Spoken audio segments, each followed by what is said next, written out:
Hey tubers, how's it going? Well, today I got a little bit of a project here on my weed whacker project, or weed whacker motor, sorry. I went to fire it up this year. Well, you seen me fire it up the one time, but I didn't actually use it, you know, for weed whacking. And when I actually got into the weeds and using it, it seemed to be running fine, but it didn't seem to have any like real balls down at the trimmer end.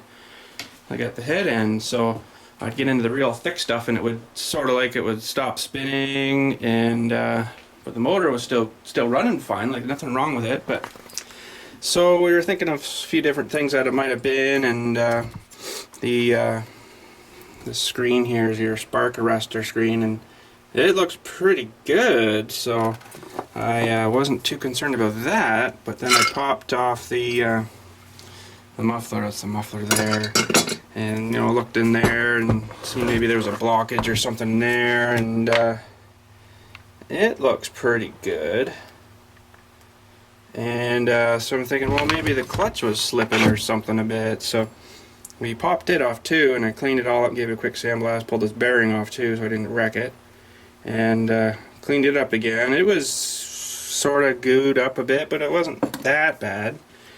But then I've already cleaned these. I should have showed you that first, but sorry, you know, got ahead of myself. But the shoes here were only wearing in the middle there, nothing on the edges, so it wasn't a super good contact. But I don't know really if that was part of the problem too, but hopefully maybe cleaning that up will help. So, but in the meantime, I went bought another one.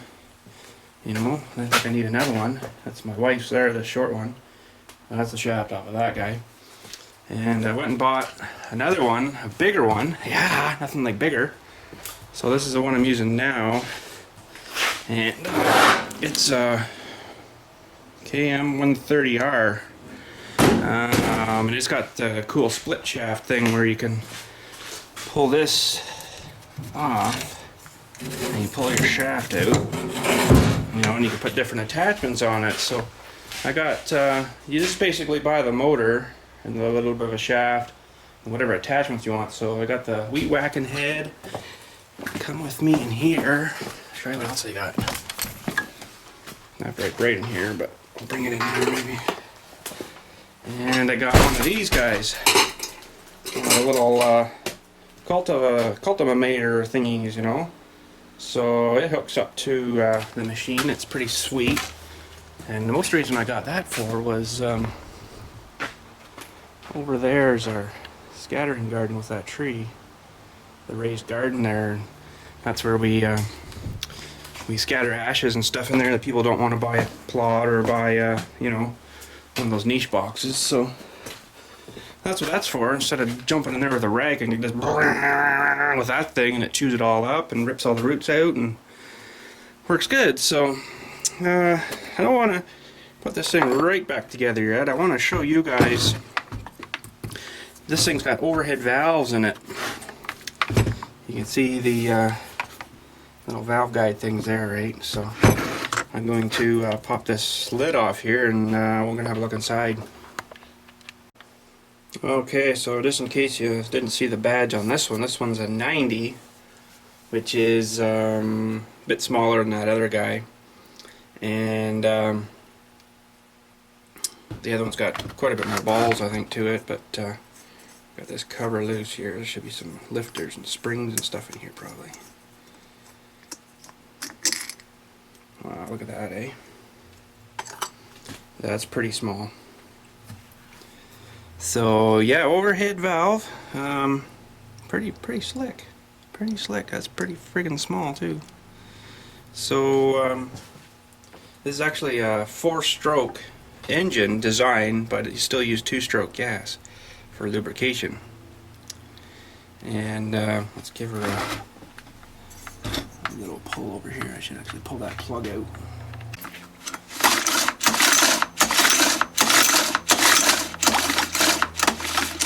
So we can get you a closer shot of that. Man, this should look good in high def, eh?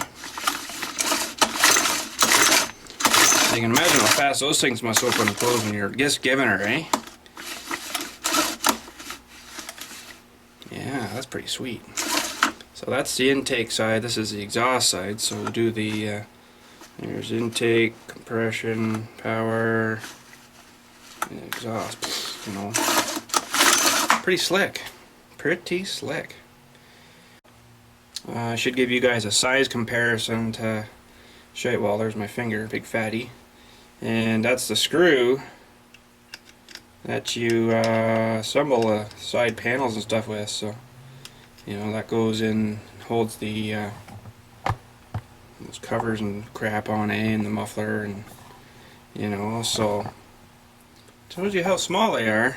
You know, they've got a pretty small little unit there. Okay guys, so I had another brainwave here. I'm like thinking, that'd be cool if we could like start this thing up, get it running, you know, with this kind of exposed, and you could see them as they're going. So freaking right, let's do that. Okay, I don't know how I'm going to shut it off after, because the I got to ground out one of these, I guess, to shut her off, or maybe yank that off quick or something. Get a zap out of that probably. So with those wires off, she should be, better pull this off. With those wires off, she should be good to go. Run. So we'll just give her a little, or to hold it.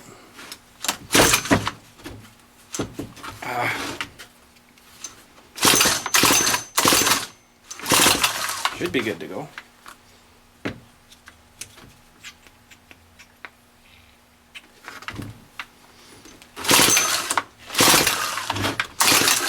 Or not.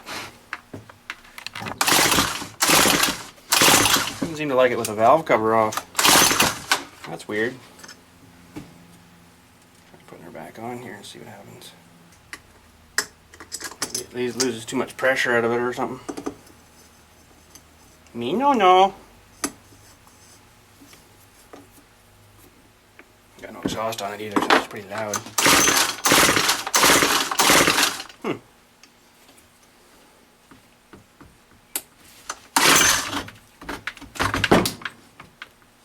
Reach the throttle down there.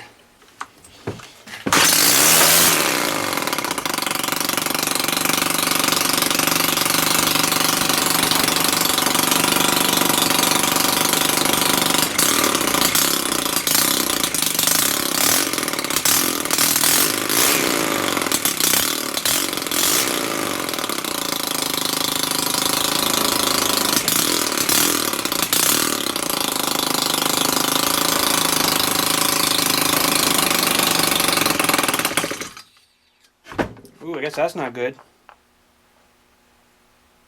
Oh shit.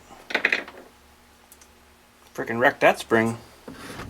Should have the clutch cover on, I guess. Okay, well, stupid me, I should have thought of that, but oh well. No biggie. So now let's see if this thing will run with this cover off.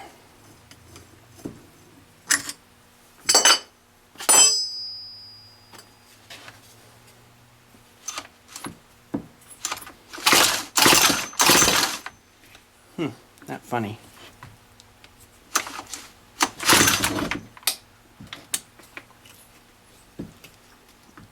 Come on.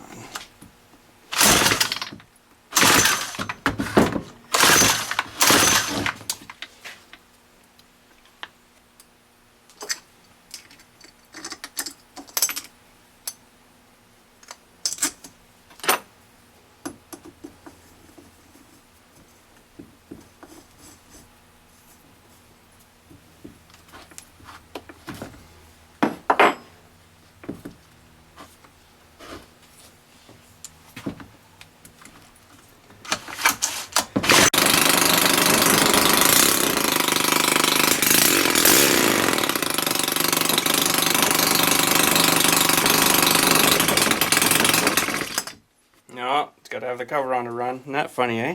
I guess it loses its compression or something out of that, and that's it. Well, that sort of makes sense, I guess. Keep that screw tight then. So, frig's sakes, I guess I'm going to have to go get a spring.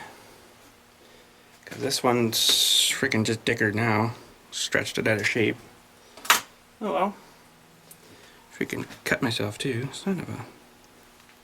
Going down inside here, I think it's really sharp.